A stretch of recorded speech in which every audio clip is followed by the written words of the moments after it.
A stunning new poll shows former President Trump leading President Biden in several battleground states. The New York Times Siena poll shows Biden losing to Trump in Nevada, Georgia, Arizona, Michigan, and Pennsylvania. And remember, Biden won all of those swing states back in 2020. But now he's only leading in Wisconsin, and by a small 2% margin. And the bad news for the current president does not end there. Voters under 30 favor Biden by just a single percentage point. And while Biden holds an 8% lead among women, Trump has an 18% advantage with men. And the poll shows that President Biden may be in trouble with minority voters. His lead among Hispanic voters is now down to single digits. And black voters are now registering 22% support in these states for Trump, a level unseen for a Republican presidential candidate in modern times. Now, former senior advisor to President Obama, David Axelrod, is raising questions about Biden's campaign. Watch. As I've said for like a couple of years now, the issue is not, for him, is not political, it's actuarial. And you can see that in this poll. I mean, there's just a lot of concern about the age issue. And that is something that I think he needs to ponder. Just do a check and say, is this the right thing to do? I believe if he does run, he will be the nominee. And I'm not encouraging people to challenge him. I think the party should fall in behind him if he's the nominee of the Democratic Party. There's the if in your tweet, if he continues to run. Do you have information from reliable sources around him that is still an if in his mind, and if not him, then who? To the contrary, no, yeah. I don't. But that doesn't mean that he shouldn't pause to think about it. He's got enormous pressures on him right now. He's managing two global crises, and the question is, do you add a campaign to that? And what's your ability to do all those things at the same time? We had lousy polling numbers at this time in our campaign in 2011 when I was working for Barack Obama, and we overcame those numbers and we won. But the two things that are different are that Obama was 50 and not 81, and we didn't have Donald Trump on the other side. Guy, this is a stunning reflection of perhaps the quiet part out loud, especially when you contrast his repeating 3 times, essentially, someone else other than Biden should run, with other Democratic strategists who have been told, essentially, please stay quiet about raising any types of criticism about President Biden running. Mm-hmm. Well, we're a year out, so this is a very early set of polling, but it's catastrophically bad in the moment for the incumbent. And I understand what Axelrod's doing here. This is a not subtle nudge. I think that makes perfect sense if you're in his position. I also think he's not quite putting his finger on what the problem is. Yes, the age is one of the big factors hurting Biden, and we've seen that in poll after poll. It's not rude to talk about it. It's just reality in the minds of voters. It's outcomes. If Joe Biden were too old in the minds of most voters, but they felt like they were better off and the world was safer and more secure under him, the numbers would not look as bad for him as they do right now. People, based on this poll in the New York Times and a CBS poll that came out yesterday, people believe that the world will be calmer and that their personal finances would be stronger if President Trump came back into power. And in the New York Times poll, other Republicans also do extremely well against Joe Biden, Nikki Haley in particular, in this polling. So Biden is sucking wind right now, and whether he can pull himself out of this and win a year from, I believe, a year from today, very much remains to be seen. And Democrats I speak to are anxious. So, Kaylee, let's flesh that out a moment, as Guy's saying. So, specifically, 62% of Americans feel Joe Biden has the mental sharpness to be an effective president. 62% do not think he does. And 37% feel that Biden does a better job on the economy. 59% say Trump does. So how do these numbers, as Guy's saying this, how does that impact strategy for the Democrats right now?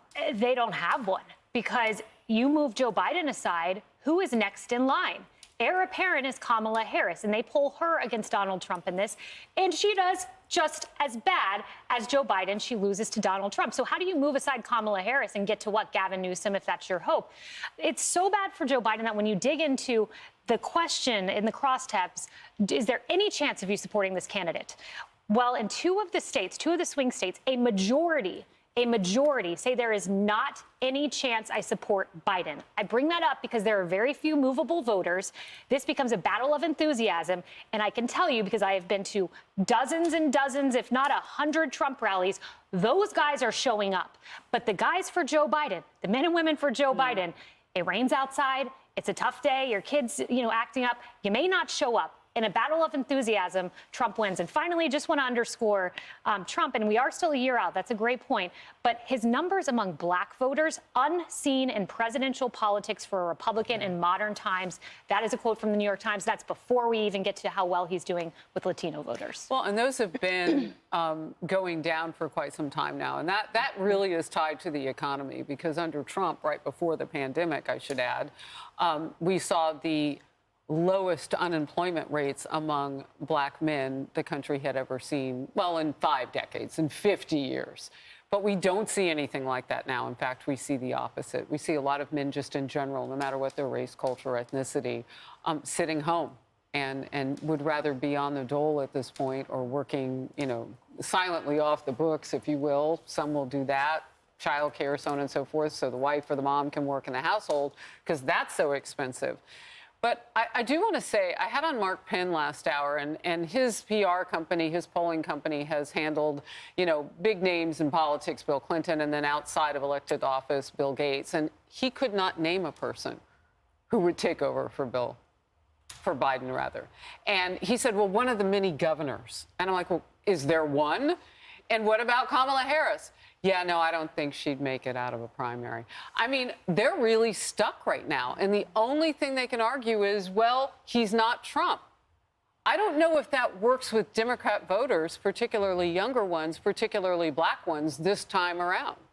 And devil's advocate on your point about the enthusiasm, or sort of more like the question is, I wonder, so the enthusiasm wanes with rallies, but at the voting box, right? That's the cohesion that Democrats really rally around. And that's the fear that without a combating strategy of the GOP, it still will fail. I want to talk about this potentially nuanced, but maybe game-changing poll with you, Kennedy, which is that in the same CNN New York Times poll, if the former president is convicted, then and some people predict that around 6% of voters across Arizona, Georgia, Michigan, Nevada, Pennsylvania, and Wisconsin say they would switch their votes to Biden. And the point is, it doesn't maybe seem like enough, but here the argument is it would be enough to sway an election. That's a really big if. What do you say about that? That is a big if, and I think people are answering in the hypothetical now, but the actual has not borne fruit for Democrats in terms of the former president being targeted, being indicted, being charged, being fingerprinted, being photographed, his mugshot. None of that stuff has moved the needle in Democrats' favor. So they have to be very careful about that, because they assume, because he's facing legal troubles in so many venues, that there's a high probability that he will be indicted. I don't know that that is going to change people's votes. I really don't. Because to Guy's point, a lot of people were promised that the world would be safer, the United States wouldn't be on fire, and there would be economic stability in the country, January 20th, 2021, as soon as Biden assumed power. That hasn't happened. It's been the opposite.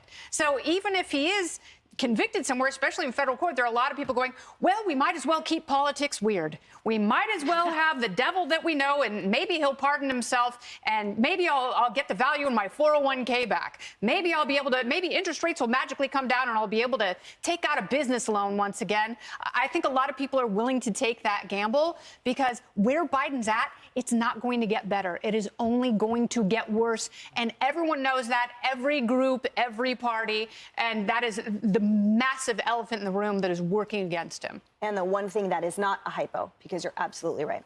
Hey everyone, I'm Emily Campagno. Catch me and my co-hosts Harris Faulkner and Kaylee McEnany on Outnumbered every weekday at 12 p.m. Eastern, or set your DVR. Also, don't forget to subscribe to the Fox News YouTube page for daily highlights.